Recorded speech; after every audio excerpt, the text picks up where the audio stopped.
November 30th, 2022.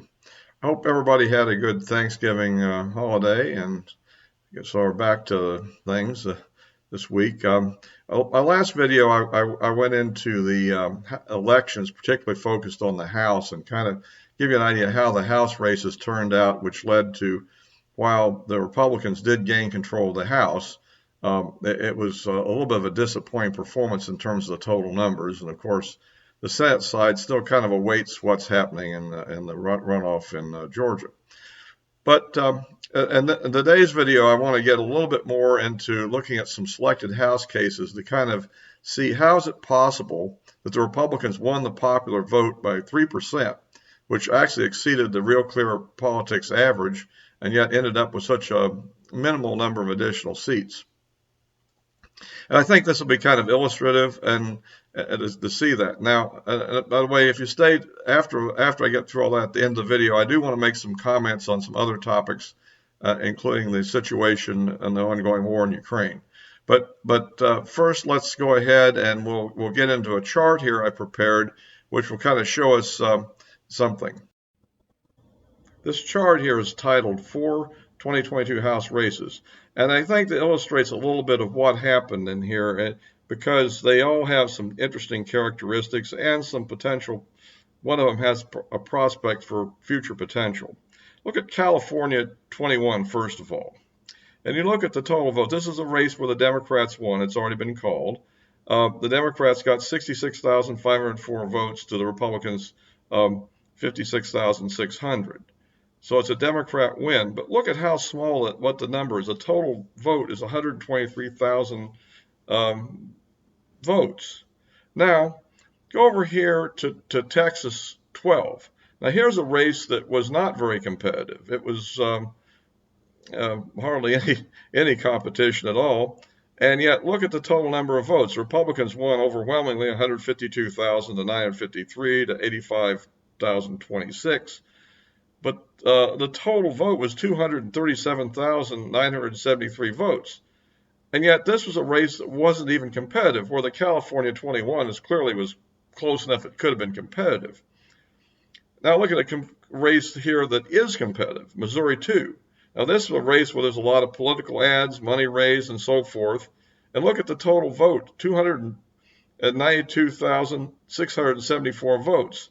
And look, the Republicans won it by a reasonable amount, but still, it was a competitive race. And yet this had a lot more votes in it. And finally, let's look at New York 12. This is AOC's district. Look how low this is. Only 109,000 total votes. Sure, she won overwhelmingly with 78,786 to 30,661. But when you look at the total vote of the what we call the the generic ballot of 3% Republican nationwide victory, you can see why Democrat races are clearly being won with a lot lower total votes, and where the Republicans have a lot of votes in some of their races, and yet much more than they needed. Now, another thing to consider is what else was going on in that state. Well, in New York, there was not only a highly contested governor's race that came out within about 4%, I think it was something like that, and also a Senate race, which wasn't very competitive, the Schumer's race. But there was statewide races that were quite important. In Texas, there was a statewide races, governor, lieutenant governor, attorney general that was going on. There wasn't a Senate race there. Missouri, there was really no real statewide races. This was basically a local and of course the congressional races. And yet, there was a Senate race, there was a Senate race, but that wasn't very competitive actually. And Republicans kind of handily won that. So what I'm saying is you have these different areas that are kind of interesting. Now, look at California 21. That's where I see some potential for the future. Because, look, you have basically a fairly low turnout race. If the Republicans could have generated another 11,000 votes in that race, which wouldn't be that big of a turnout, they could have won the race in potential. So it looks like districts like this is where they ought to focus on the future and focus on some hardcore, get out the vote effort, because that's kind of what might change things a little bit. I mean, there's some real potential in a race like that one. So at any rate, I think so that gives us a kind of an idea of the sort of thing that led to the outcome that we saw, where the Democrats were able to win races with relatively few votes. And that's what I said in my previous video about the micro aspect of the campaign as opposed to the macro aspect. We need to focus much more on these districts and figure out how to turn out our vote in those districts. And in particular, try to do it in a way in which maybe it doesn't turn out the Democrats as much or inspire them or get them spun up. So it's just an interesting idea there. One thing I do want to make clear about that also, on the Democrat races, I did pick out some unique ones which are a little bit more extreme to illustrate a point.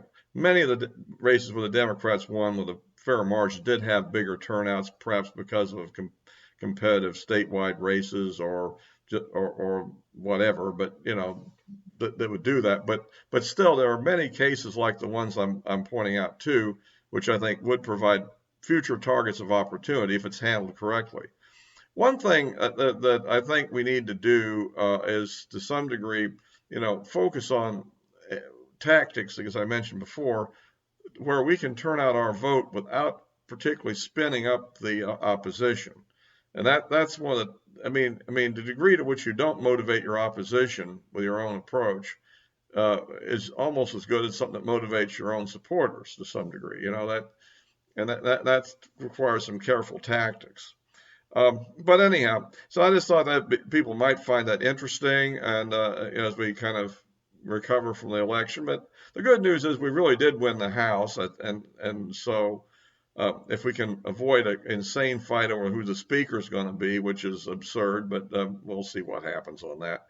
And of course, there's a few little things going on. We still have a California 13 claims it isn't completed yet. I don't know how many votes are left to count there, and we're ahead in that one by a slim amount. And in the previous counts, we were kind of holding our own as the votes came in, but I don't know what's left out there, what that might do. Hopefully we can win it and get to 222. Okay, so that's so much for the election. I do want to also mention, briefly get back into the Ukraine war, which is continuing to rage ahead with all sorts of Russian missile attacks on Ukrainian infrastructure and things which will probably put a great strain on the Ukrainian civilian population. I think at the same time, these tactics are designed to also limit the Ukrainian military's access to energy as well to run their vehicles and so forth. So that's an ongoing situation. And what we're still kind of waiting to see is first of all, the Donbass battle is still raging. And apparently most of the Russian offensive operations being conducted by this Wagner group, which apparently has recruited a lot of the most violent criminals from the Russian prisons and offered them a pardon in return for fighting in the war for 6 months with some rather rigorous discipline along the lines of disobedience of orders means you'll be shot. And so forth. And somebody who surrendered and then was repatriated got killed with a hammer. Very brutal. But anyway, that's what they're doing, and we don't know what the rest of the Russian army is doing. Colonel McGregor just came out with another one of his videos claiming that the Russians have this massive army built up ready for an offensive and only waiting for the ground to freeze in the next couple 3 weeks. And I've expressed on the one hand, I think that many of our commentators are too dismissive of what the Russians have mobilized. We'll wait and see whether this offensive really occurs, if they're really ready to throw that into battle or not. But at any rate, so that's kind of the situation there, and so I'll be wrapping this up now. By the way, I do, of course, post these on Rumble as always, so you can, follow me over there. I'm kind of using it at the moment as a backup channel just in case I offend the YouTube too much. I've only gotten one example of minor censorship, but again, I think that was because I was sort of flying below the radar. Um, and not having that big of a site. If it was a lot bigger, they might have a little bit more scrutiny. But I would like to get bigger than what it is now, of course. And of course, you can follow me on my social media accounts that are listed below. I post most frequently on Twitter, and so we're just kind of waiting to see how that situation develops over there with the new Elon Musk management. So I'll wrap this up for now, and until next time.